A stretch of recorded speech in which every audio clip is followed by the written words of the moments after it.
ছিলাম, এখনো আছি। 6 মাসের মধ্যেই আমরা আলহামদুলিল্লাহ আশা করি সুন্দরভাবে আমরা নির্বাচনে অংশগ্রহণ করতে পারবো। এই মনমানসিকতার আলোকেই তো আজকে আমরা 6 মাসের কথাই বলছি। আমি তো অন্য অন্য ছোট রাজনৈতিক দলগুলোর কথা বলছি, যারা আপনাদের সাথে এই কর্মসূচিতে নানানভাবে করেছেন, শরিক দলগুলোর কথা কিন্তু আমি বলেছি।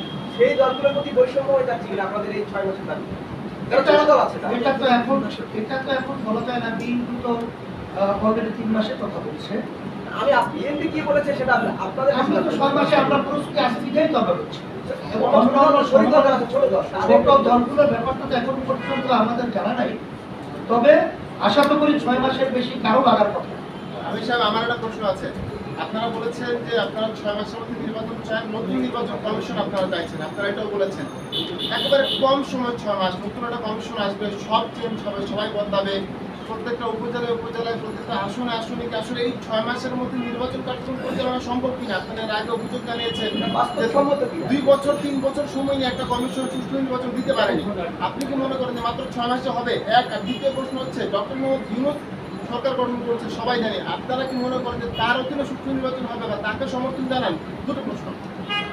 আমরা নির্বাচন কমিশন সহ যে কথাগুলো এখানে বলছি, 6 মাসের ভিতরে এগুলো সব সম্ভব বিধায় আমরা এই কথাটাই বলছি।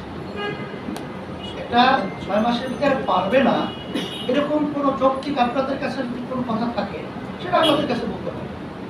আমরা পারবো বলব বিধায় দেব এবং পারা সম্ভব বিধায়, এর জন্যই আমরা 6 মাসের কথা বলছি। আর ডাক্তার ইউনূস এখানে পরামর্শ ভিত্তিক, তার নাম যারা ছাত্র এই আন্দোলনে ছিল এবং এখন বর্তমানে যারা দায়িত্বে রয়েছে, পরামর্শ ভিত্তিক তারা ডাক্তার ইউনূস সাহেবকে যদি প্রধান অন্তর্বর্তীকালীন সরকারের প্রধান হিসাবে তারা মানে দায়িত্ব দিয়ে থাকে, তার মাধ্যমে কি হয় বা না হয় সে তো রাজনৈতিক ব্যানারে কখনোই সে কাজ করে নাই।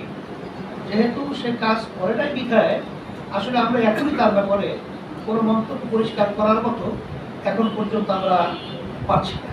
আমরা দেখবো সমর্থন দিচ্ছেন কিনা। আমরা যে সরকার আসবে এখন তো আমরা তাদের ব্যাপারে জানি না বিধায় এখন তো অসমর্থনের কথা এখানে আসার সুযোগ। আপনারা কি এককভাবে আসবেন নাকি কোনো দলের শরিক দল হিসেবে আসবেন সেটা এখন বলা যাচ্ছে না। আচ্ছা, জামাত ইসলামকে সর্বশেষ আওয়ামী লীগ সরকার নিষিদ্ধ ঘোষণা করেছিল। এখন আপনারা কি অন্য অন্য যে কওমি বা ইসলামিক যে দলগুলো আছে তাদের সাথে একজোট হয়ে এবং জামাতের সাথে একজোট হয়ে ইসলামিক কোনো মানে সরকার গঠনের জন্য চেষ্টা করবেন নাকি নিজস্বভাবেই? আমরা ইসলামী সমমনা দলগুলোর ব্যাপারে আগেই আমরা বলেছিলাম যে আমরা চেষ্টা করছি, করব একাত্রিত হয়ে ইসলামের পক্ষে বাক্স দেওয়া নির্বাচন।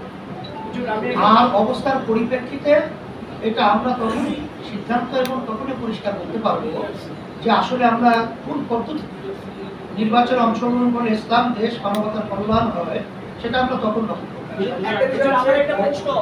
বিষয়টা হচ্ছে রাহুল আনন্দ বাংলাদেশের একজন সংস্কৃতি কর্মী, ফ্রান্সের প্রধানমন্ত্রী হিসেবে তার সমস্ত সাংস্কৃতিক ইনস্ট্রুমেন্টগুলো দেখেছে এবং বাংলাদেশে বহু পথের মানুষ আছে, তারা থাকবে।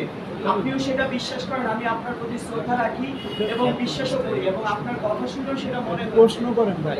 আমার প্রশ্ন হচ্ছে, এই যে রাহুল আনন্দের বাড়ি জ্বালিয়ে দেওয়া হলো, এই বিষয়ের সাথে আপনি একমত কিনা? এবং পাশাপাশি আমি একটু যোগ করি, শেখ মুজিবের মূর্তি মানে প্রতিকৃতি ভেঙে নারায় তাকবীর আল্লাহু আকবার স্লোগান দিয়ে তার প্রতিকৃতি পানিতে ডুবানো হচ্ছে, এই ধরনের কর্মকাণ্ড আপনার কাছে কি বিবেচিত হয়? শোনেন, আমরা প্রথম দিনই যখন নাকি আওয়ামী সরকার যখন নাকি পতন হলো তখনই কিন্তু দেশবাসীর উদ্দেশ্যে আমাদের একটা কথা সকলের প্রতি গিয়েছিল, আপনারা দেখছেন কিনা নজরে আসছে কিনা জানি না। তখন কিন্তু সংখ্যালঘু সহ তাদের জানমালের ইজ্জত এবং তার মালের হেফাজতের সংরক্ষণের ব্যাপারে আমরা কিন্তু পরিষ্কার বলেছি। এবং আজকে আপনারা দেখবেন গতকালকে সহ সারা দেশে সংখ্যালঘু সহ বাংলাদেশে যারা বসবাস করছে তাদের জানমাল এবং তাদের ধর্মীয় উপাসনালয়, তাদের মন্দির সহ সেটা আমাদের লোকজন পাহারা দিচ্ছে।